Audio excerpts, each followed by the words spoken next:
scandal issue ni Chi, Zeus inungkat. Inungkat ng isang netizen ang scandal issue ni Chi Filomeno at Zeus Collins sa X nitong Biyernes, December 15. Rap sa Bamima, saad ng netizen na nagngangalang, Mima Swap, sa caption ng kanyang post kalaki pang screenshot kung saan makikita ang scandal umano ni Zeus at Chi sa parking lot. Ito ay tugon ni Mimesor sa naunang X post ni Chi. Iba ako mapuno, pahayag niya. Pumalag naman si Chi sa naungkat na scandal issue nila ni Zeus. Sabi niya, yan na yun? Proven na fake news, why are you so pressed? Matatandaang pumalag na rin siya at si Zeus sa isyong ito noon pang nakaraan taon.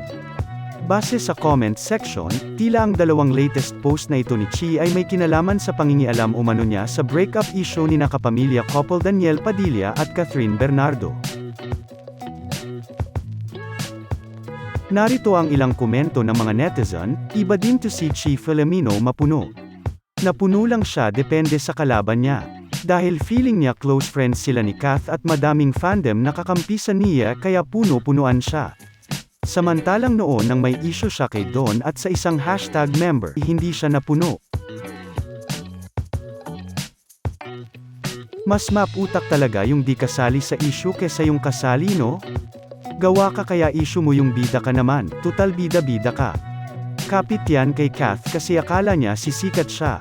Sausaw era ka kasi ayan sausaw era ka na naman. Sumayaw ka na lang ulit dun ka lang pwede. Go lang mapuno ka dyan. Naalala ko tuloy yung kaplastikan mo sa PBB Tay. Yung pagiging plastic mo kitang kita sa PBB. Ay kahit mapuno ka na girl wala kaming pakialam, isa kang plastikada at so era.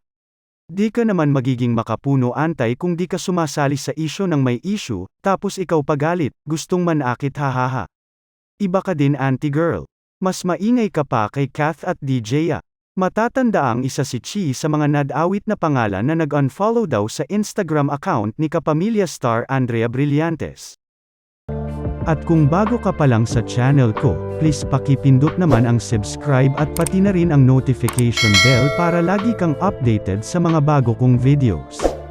Salamat!